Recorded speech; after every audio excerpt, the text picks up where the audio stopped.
Hello everyone and welcome to a review for a young adult horror fantasy. This is titled Find Him Where You Left Him Dead, written by Kristen Simmons. This was published in 2023 and is book 1 in the Death Games series. So far it's a duology. There's only 2 books, so I don't know if this is going to be a duology or only a duology or if it will be longer in the series, but so far there are 2. I don't think the second book has come out yet. But this is a young adult horror fantasy, as I have said. There is an audiobook available. It has 2 narrators. You have Sia Court and Paul. I'm going to say Paul because I don't know how to say his last name. The audiobook is 9 hours and 45 minutes on standard one-time speed. So for this one, we are following a couple of different characters. We have Madeline, who is a swimmer, and you do have racial diversity. It does state that Madeline is black.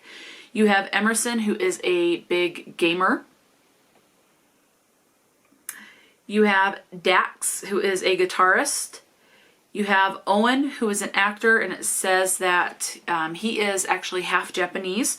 You also have LGBT rep, as Owen is bisexual. There are other characters, but those are the only 3 that I wrote down. 4 that I wrote down. Owen, Dax, Emerson, and Madeline.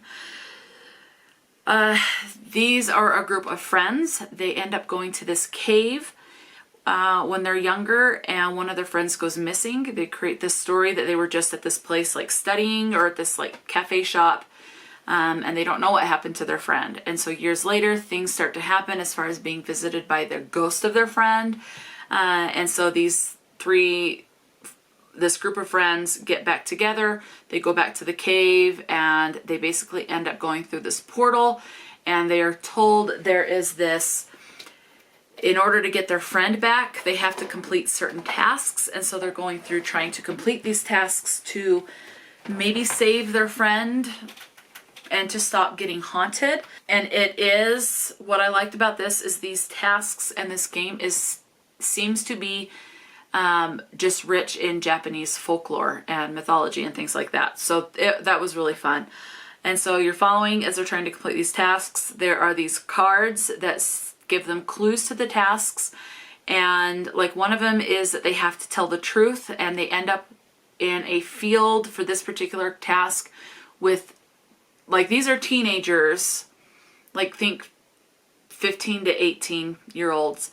And they end up in a field with their younger selves, like think maybe 10-ish age, and they're playing a game of truth or dare. And if they play correctly and complete what the prompt on the card is that they're trying to do, the card will basically vanish and they will be left with kind of like a body part, whether it's a stone tongue, an actual bone for like the spine or something like that. So they're left with these stones that resemble body parts, and they're learning more about who is over this world, and maybe the intentions are not quite so good, and they are trying to help their friend, and they are realizing that when they go contrary to what the rules are that this world is playing with them, there are consequences, and I'm not going to say what the consequence is. So that's pretty much it. They're in this portal world. They're trying to get out, hopefully find and save their friend, and survive this world that is dark and evil. So that's all I can say. As far as so that's the horror aspect. The fantasy aspect is there are some creatures in this with wings. And they are dark creatures, and so that's the element, is the type of fantasy element, is the type of creatures.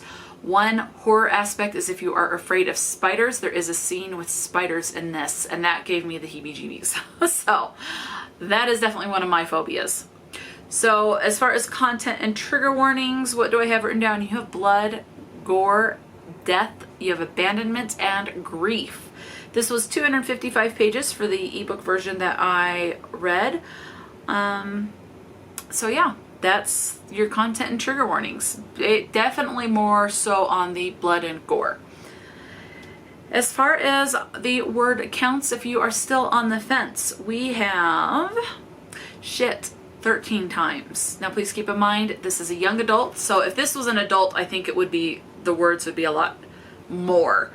Anyway, continuing on, we have the phrase goddamn twice, asshole twice.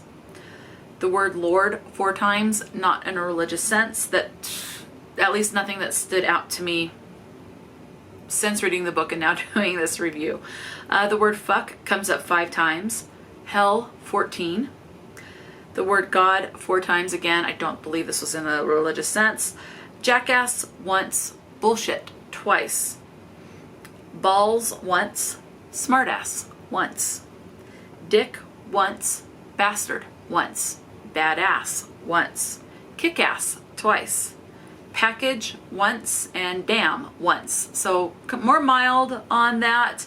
And as far as the word usage, if I was a teenager and in the situation that these teens were in, I definitely would be dropping those F-bombs left and right. So definitely understandable and relatable, and realistic is the word I was looking for. So yes, let me know. Have you read Find Him Where You Left Him Dead? Again, not much I can say, especially where this is a horror. I really don't want to spoil anything.